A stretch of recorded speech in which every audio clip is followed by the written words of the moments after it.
Hey, this is Gavin with the Abley Digital Engineering team, and we're here for another FME Fireside chat. This is Hamish and Todd. Today we're going to be talking about point clouds.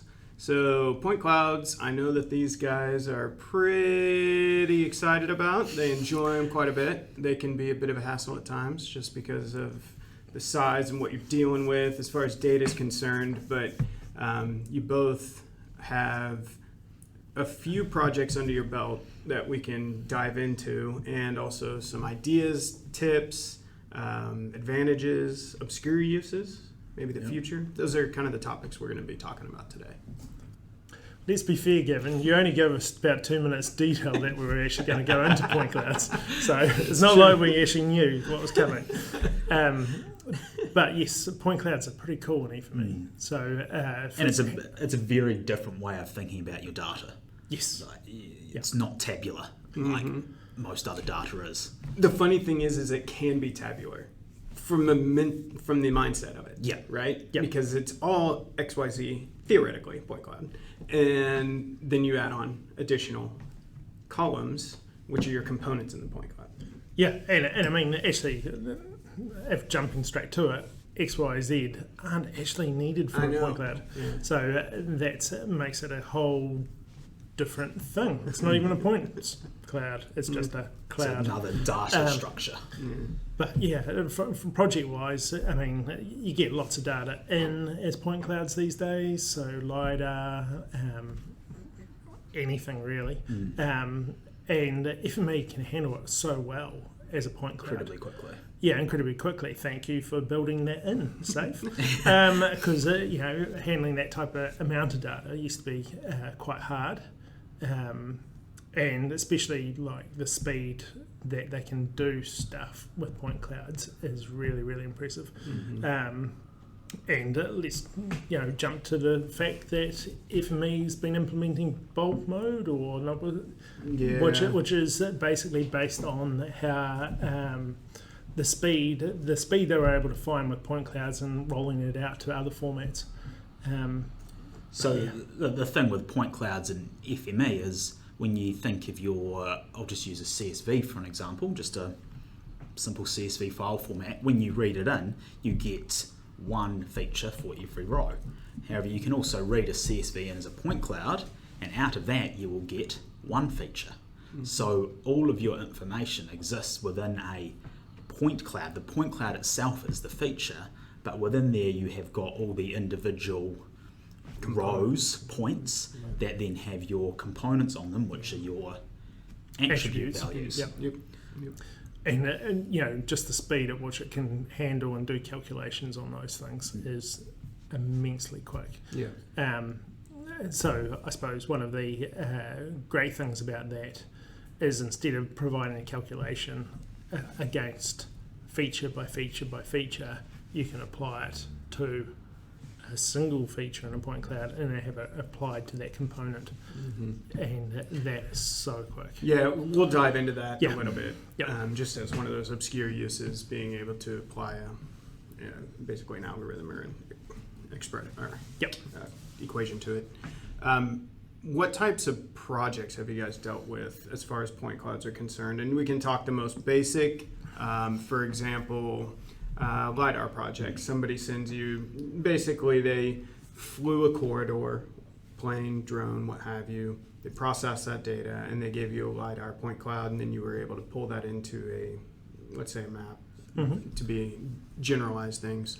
That's one very common use that we've all three of us at least have come across. I think. Are there any other projects that you've done? Yeah. Before we dive too much further in, I think if we start with that sort of elevation and drone and LiDAR capture imagery, that's sort of your stereotypical, your bread and butter use of point clouds. Whereas some of the stuff I know that Todd has done has taken point clouds completely away from that spatial representation.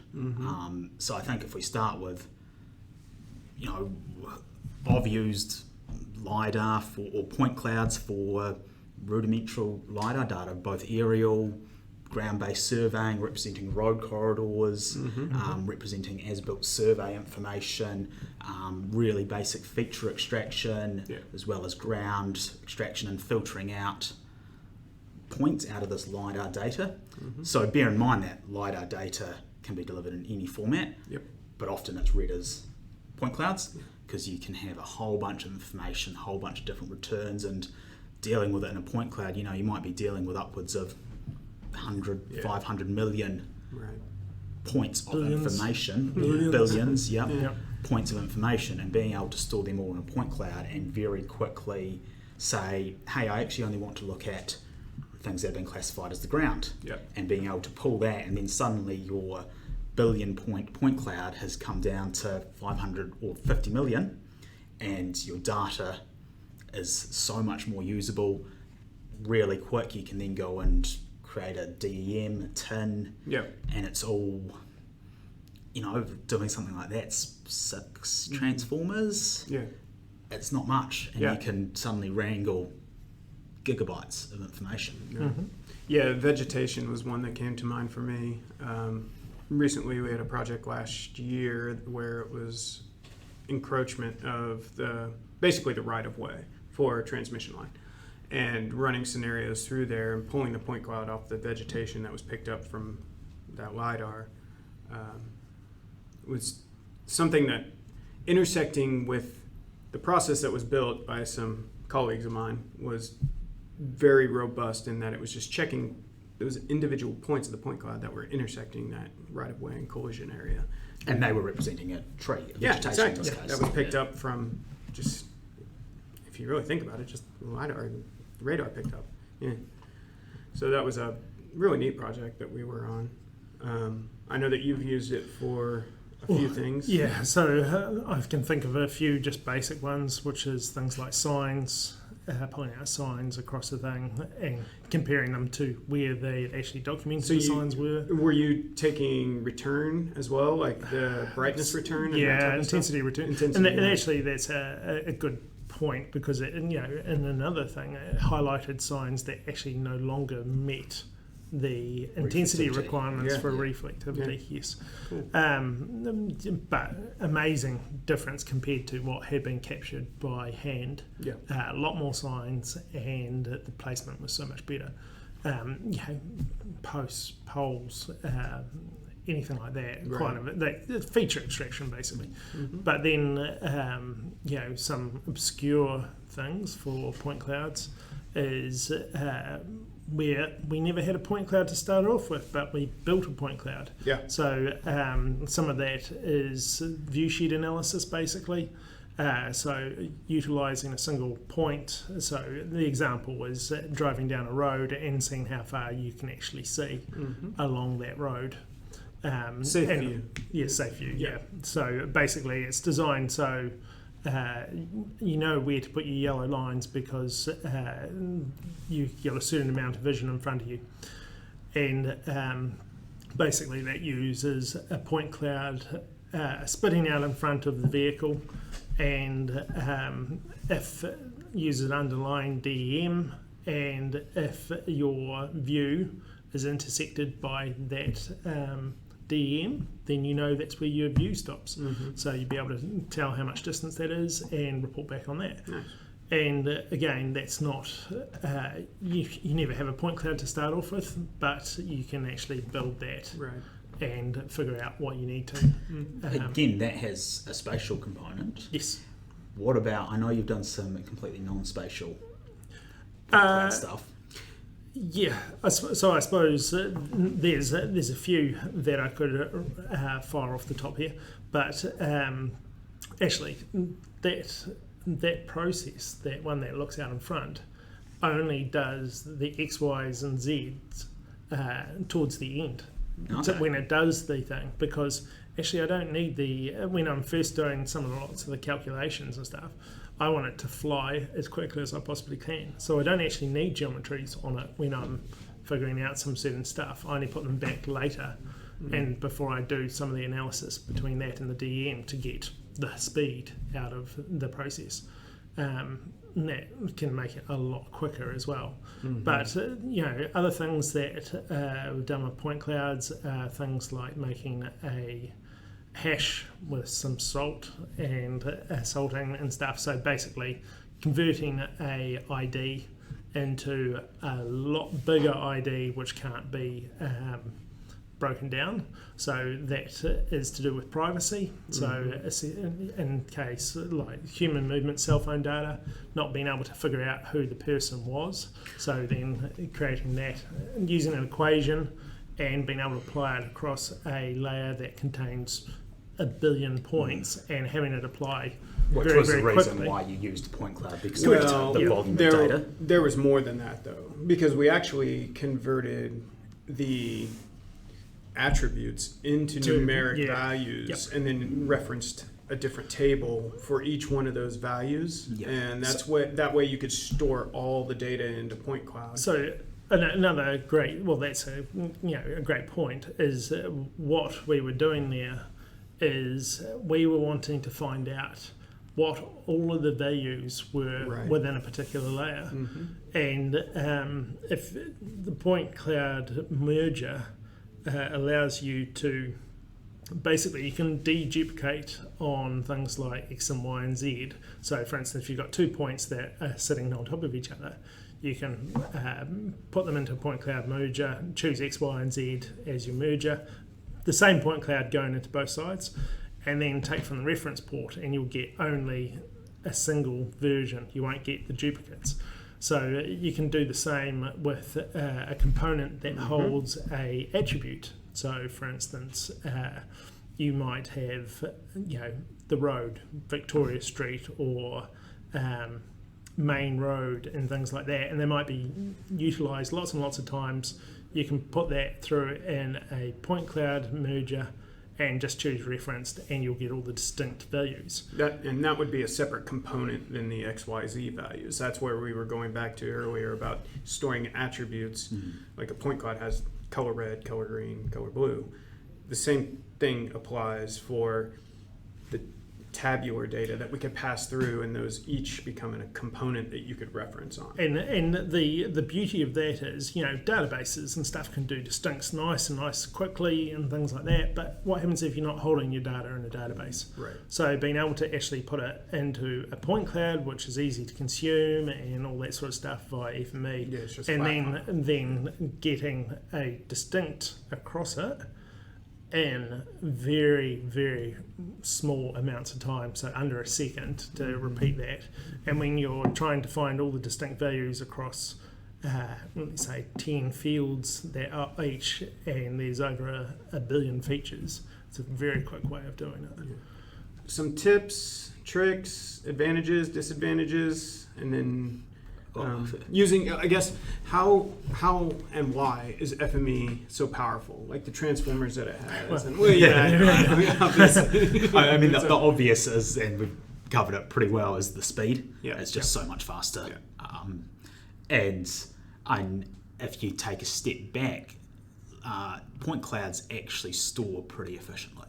You can store a lot of data in a relatively small file size, and they also compress really nicely, so you can have massive amounts of data in a single small file that typically you might have thought could only be stored in a database, and then you'd have to have the infrastructure for the database and whatnot. I think one of the other things around FME and point clouds is the data going in doesn't need to be a point cloud, the data going out doesn't need to be a point cloud. You can utilise that performance gain or whatever in the middle by transferring it to a point cloud. And so that's where things like the point cloud combiner come in. Which, and it's actually really quick to convert your data into point cloud. You'd sort of think, that must be really slow. No, you can pull a DEM and convert it to a point cloud, and it's a couple of seconds. Yes. And you can gammon that point cloud combiner, and you can go out with point cloud coercer at the end and do whatever you like in the middle. I think one of the things, the advantage of it is when it comes to number handling in the point cloud. When it comes to things like strings, it doesn't allow for all those kind of equations or to be able to utilise that information. Because a component can only be a number. Well, a Well, component you can be a can- string, it can be a but string. you can't do much with it. Yeah. can't do much with it. You can't do Besides, any of the you maths. look at it and you can't do. Yeah. You can't, for instance. So, like, if you wanted to grab the average or find out, if you wanted to gain some statistics or gain any kind of knowledge from what's in that component, it's tougher to do Yeah. in a point cloud. Whereas using numeric value, you could do averages, minimum, maximum. But I guess what does that tell you? How do you? Well, it depends what you're doing. Yeah, So yeah, I mean, it really does. and So I it may mean- not even be worth it pushing it in the point cloud unless it's something that. Yeah, is an I mean, advantage exactly. to It's your you're not process. usually going to do it if it's 100 features. You're going to be doing Oh, it yeah, if it's big, and Hundreds of thousands, if not hundreds of millions. yeah, and the capability that's there in those point clouds and some of the transformers that allow you to do things. You can do lots of cool things. One of the other disadvantages to a point cloud, which I'd love to see improved, just a hint, is the ability for point clouds to understand how they sit in relation. Sorry, a point in a point cloud to see how it relates to another point in the same point cloud. Yeah. So, So you there's can do nothing- a distance calculation between them. or Correct, something. correct. So there's nothing in there currently that's, say, actually find me the nearest points Yeah. and all those types of things. And to be able to find a nearest type of point that has this component such and such. Oh, that would be incredible. Yeah. Because then you could apply some last tools to it. yeah, if you and had then you 2 can point apply- clouds, right. if you had 2 point clouds and you combine them together And then you start and to then start to analyze. analyze them between Yeah. them Yeah. and inside the same point cloud, That'd be that'd be awesome. pretty friggin' awesome. Yeah. So, they're, while they're cool and they do lots of things, we always want more. Todd always wants more. Yeah, well, it's just natural. It's part of being a human, isn't it? We always want more. And so, some of the things though, as you get more and more used to point clouds, the expression evaluator, the point cloud filter, all those types of things kind of start coming out. The And, point cloud statistics gather, or whatever it's called, you can get Yeah. some different details out of that as well. Yeah, especially breaking down point clouds into different point clouds, clipping point clouds, Yeah. another lovely piece Yeah. of because the clipper does not mention anything about point clouds, but it does a great job of chopping them up and things like that. Whether that's sort of a bug or a feature that has not been I think one checked. of the hardest things to gather or to get your head around though is that around the difference between an attribute and a component. So that's where I think a lot of people Yeah. struggle to start off with. Because a point cloud feature can still have attributes. But those Correct. attributes Yeah. do not sit on the data Right. points And within some- the point cloud. And sometimes you'll want to move an attribute to a component, Yeah. which will then you kind of do via an expression evaluator or do some other tests and stuff. And sometimes you might want to do the opposite and pull a component out and have it As as an an attribute. attribute, yes. Yeah. So they're basically the things to get your head around. But once there is lots of also great introductions on the SAFE website on how to play with some of those point clouds. I guess actually it's almost a similar concept if you look at the relationship between attributes and components. It's almost the same as attributes to lists, Yes, Yeah, sort of. that's- because I mean, you can have the- a infinitely long list Yeah. which will contain a lot of attributes, and you can also have an infinitely large Set of point cloud components. that will have an infinitely large number of components. on it, yeah. So That is similar similar. sort of relationship Yeah. there. Cool. So, kind of discussing maybe something to tie us up here. The future of point clouds, FME. I know you mentioned if FME had a distance Internal, calculator. yep. Just what about just point clouds? Or that's a broad question. It's really hard to picture that. But I guess where do you see LiDAR, point cloud, that type of thing, and FME going within the next year to 2 years? For me, I think it's point clouds are point clouds.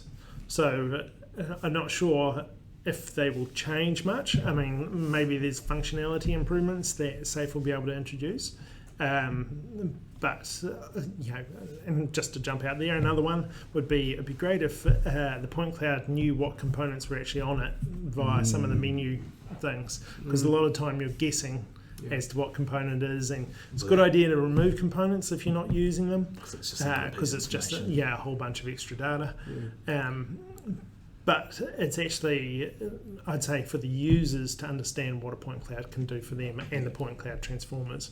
So, just inside our business, the level of knowledge to know when actually I shouldn't try and do this with features, I should switch this over to point cloud and make it so much quicker and spit it out.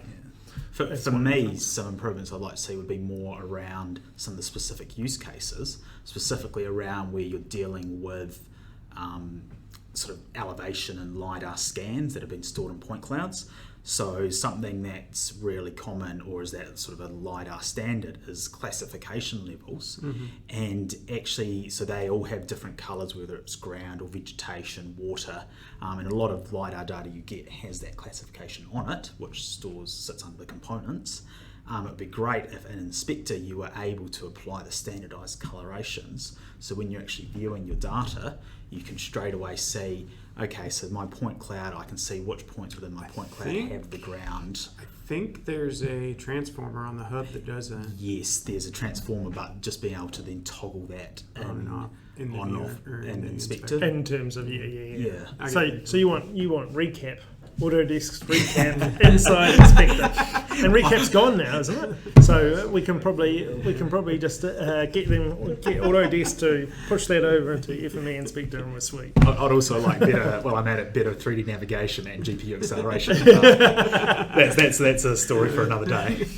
Actually, though, GPU acceleration on all of these things, could be cool for the future. But that's definitely a whole other topic that we could and there's so many other things that can we're now requiring SAFE to grow their development levels to 1,000 staff, which would be good if you could do that. So cool. Well, I think that was a good chat on point clouds, and we'll get into GPU acceleration next time. And for now, though, we're signing off down in New Zealand. This is Abley's digital engineering team. That's Hamish, Todd, and Gavin, and we'll catch you next time.